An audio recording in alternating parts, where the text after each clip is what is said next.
Just a little view of East Bay Street where we're doing our walking. We go spin around and head down. It's down East Bay Street. Kind of follows along the water. It's a great place to go for a walk, checking everything out. Lots of shops, restaurants, bars, all kinds of galleries. If you've never been to Charleston, great place to come. So we stumbled upon the U.S. Customs House.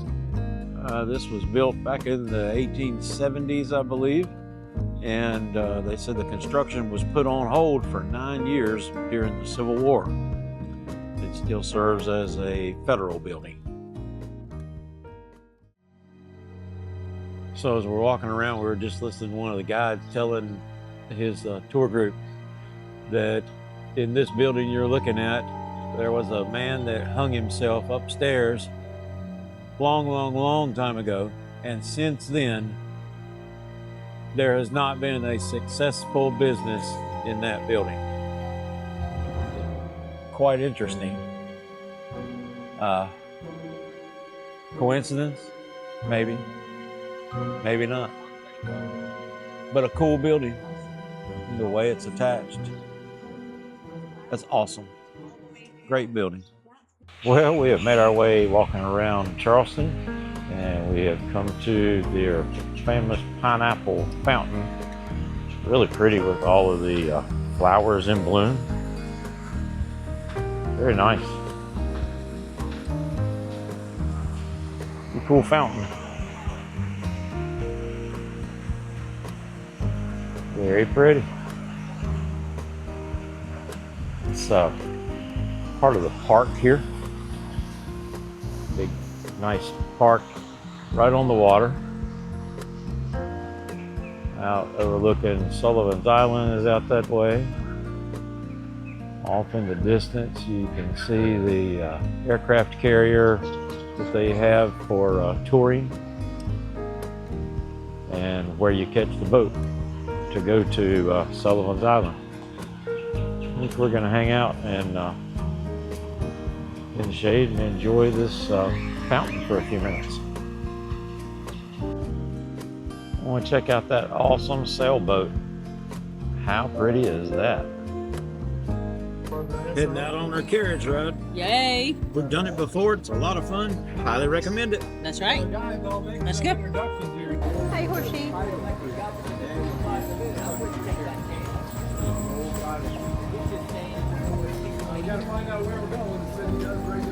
Hi, Horsey.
Coming into power after Oliver Cromwell, he was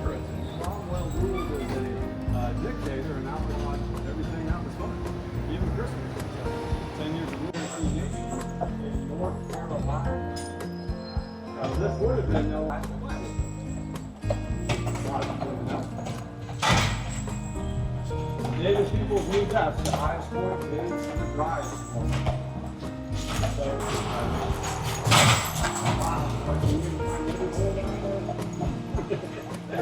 So,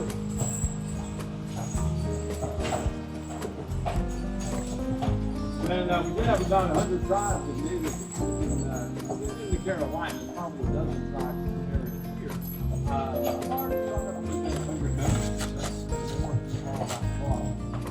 Here at Kiawah Island, most people have, if you will, while we're skiing. That's a big moment. German-speaking congregation. I'll mention the second. So first up will be St. John's, closest to us. Then we're going to see the Unitarian. Unitarian, we'll talk about that in video 5. Then looking down at the end of the big roll of St. John's,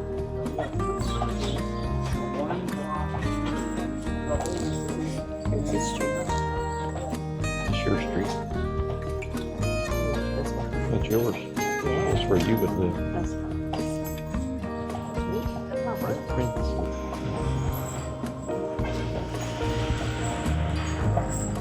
As they like to say around here, there's no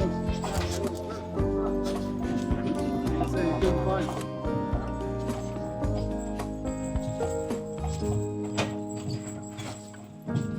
Yeah, today in all of Charleston, we have about 150 churches. We have a dozen on the peninsula area. So very important to mention, if you maybe check this out, we're considered liberal and we're against a religious person. So I can give you their pride. Well, it's the religious thing, well, I gotta say, this is a big old malaria infested swamp. Well, a great way to attract people to the area. It's on for free religion, believe in God, worship in a public way, not Catholic, good to go. Yeah, in all of Charleston, we have about 150 churches. We have a dozen on the peninsula area. So as you can imagine, looking at our skyline from a distance, like what we just saw, not because of all the churches. Yeah, in the colonial period, we still had one tavern for every 5 or less days. One for every 13 churches if you want to count everything. Yeah, services in German. Some of their markets in the graveyard. And the ironwork, make sure you look at that. The overthrow of the gate. That's a beautiful example of rotten iron. Not a lot of old iron left in our city. Charleston never fell during the Civil War. Most of the iron, gates, fences, even church bells, donated to the Confederacy and melted down. I really like to have these back. So rotten iron, again, that's reinforced. I'll give you a look at some cast iron in a little bit. So we got the Unitarian, 1772, guys, the oldest Unitarian church in the South. 1772, that's the building and the congregation. National Historical Landmark, and I did say the garden, that's how it began life. That was the garden. Year 2010, this was known as the church. House. We're going to look at it and make our right to turn. So we are looking at the second people with the location. And you get to see what happened in the first. Fire. I did mention 585. 20%. The last great fire, 1861. That fire raged.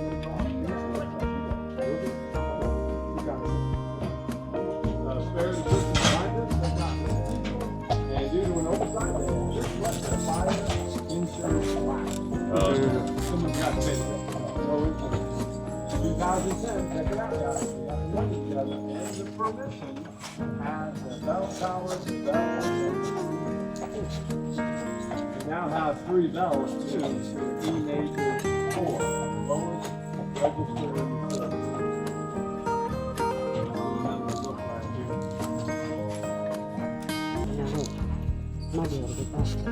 Yeah, not without, I would say, carnival, right? That's like,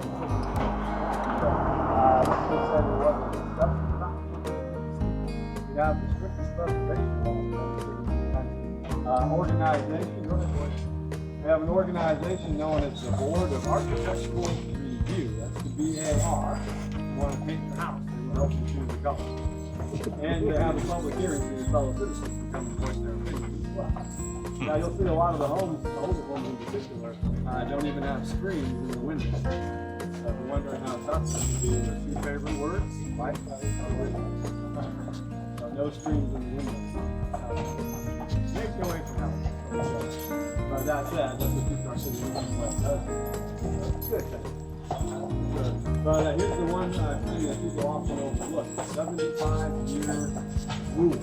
Generally, not a law, but they follow it that way. Generally, 75 years of age. Wow, look at the two roses. Can't tear it down.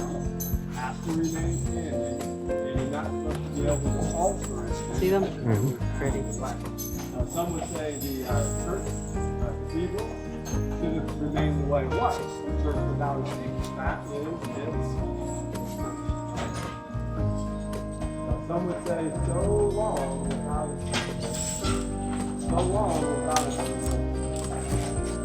that it should have remained that way. And I'm not one of them. I think it's straight. The way I look at it is most of and like original, they just do slap this.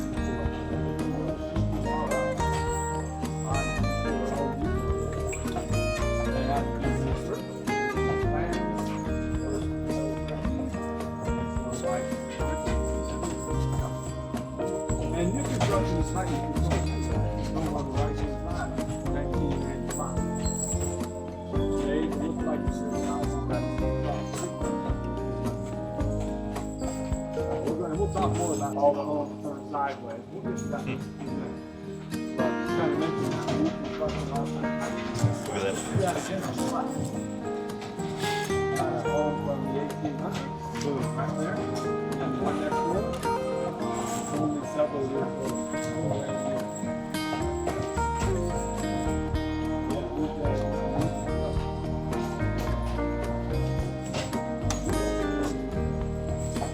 And then the land out here, well, that's just too much.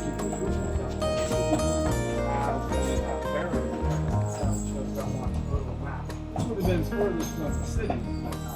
We're going to cross over Franklin Street. This was once known as Baxter. That's everything that's made once again. First piece of the land out here was buried around 30,000. Then when we got to thinking about where to put the system, and then wanted it first in the hospital. Jail, worked out the U.S. Marine Hospital building still stands today. You can see it. It is a national historic landmark, by the way. It's called the building and flag structure. U.S. Marine Hospital. Yeah, National Historic Landmark. That's a building designed by America's first lady-born Frank architect. You know, that's flood insurance, you know, hey. But my real thought was maybe you'll actually be able to so anyway, that home gym was more like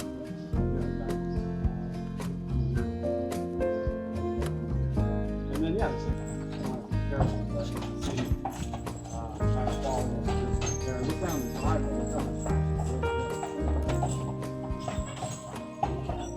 a little thing we call demolition by neglect. Thanks for watching. Don't forget, like, subscribe, comment, share. Thank you so much.